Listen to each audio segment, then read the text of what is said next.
everyone. It's been a while since I recorded a video. As you can remember, or as you can see in my previous videos, I was working on a step sequencer project. My last circuit that I built before this one was a really simple circuit based on an Arduino. This one is also based on Arduino.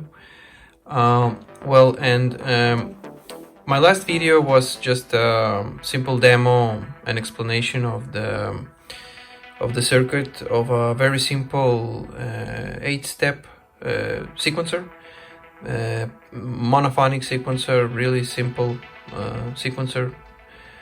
And right now I'm going to show you my new circuit.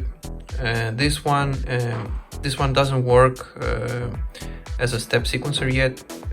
This is only like the user interface for a new step sequencer. This time I'm going to build a 16-step sequencer, a bit more complex one, so it can do more stuff. And I want to show you just how this user interface works and what's the idea behind this. As I already said, this doesn't work right now as a step sequencer. It only demonstrates some basic functions of the buttons, of the LEDs, of the display and the encoder right here. And as you can see, this one is a bit more complex than my previous circuit. I still have the same buttons, 16 buttons. However, I have an additional button. I'm planning to make it like a shift button, and I'm still using the multiplexers here. I added the encoder, and I added more LEDs here. So right now I'm going to show you how this user interface works. I also wanted to tell you that I used almost all of the GPIOs on the Arduino. I have only the TX pin and the RX pin right now available. I'm going to use the TX for the MIDI of this project. I need to send MIDI commands. But every other GPIO is already used by this circuit. So, I'm going to explain you this one really fast. So, these 16 buttons are supposed to work like a keyboard, like a MIDI keyboard, and at the same time, they are supposed to work like step buttons. You can mute or unmute some steps. You can also record steps with these buttons.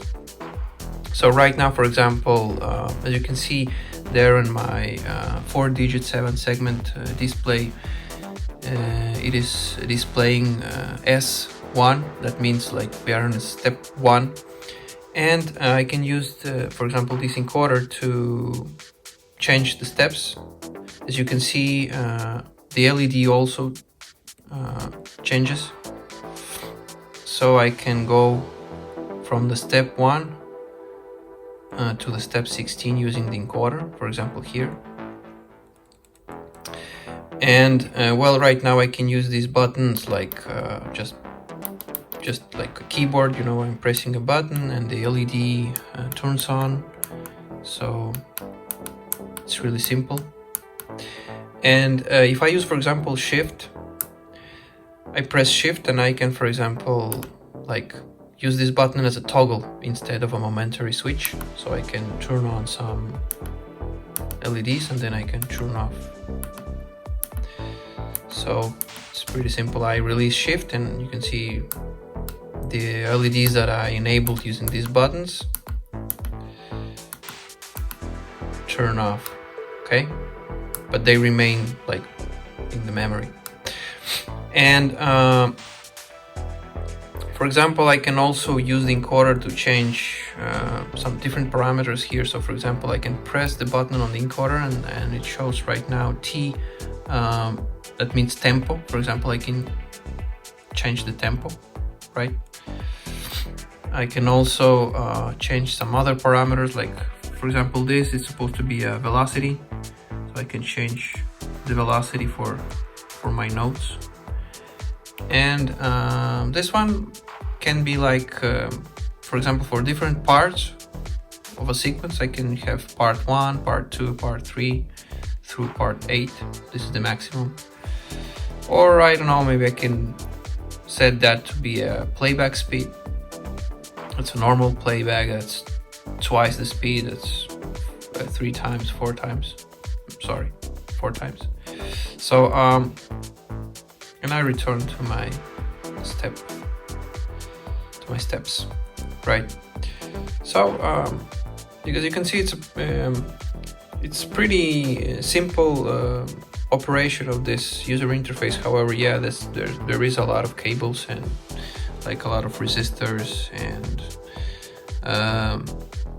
transistors for the 7-segment display and the multiplexers. So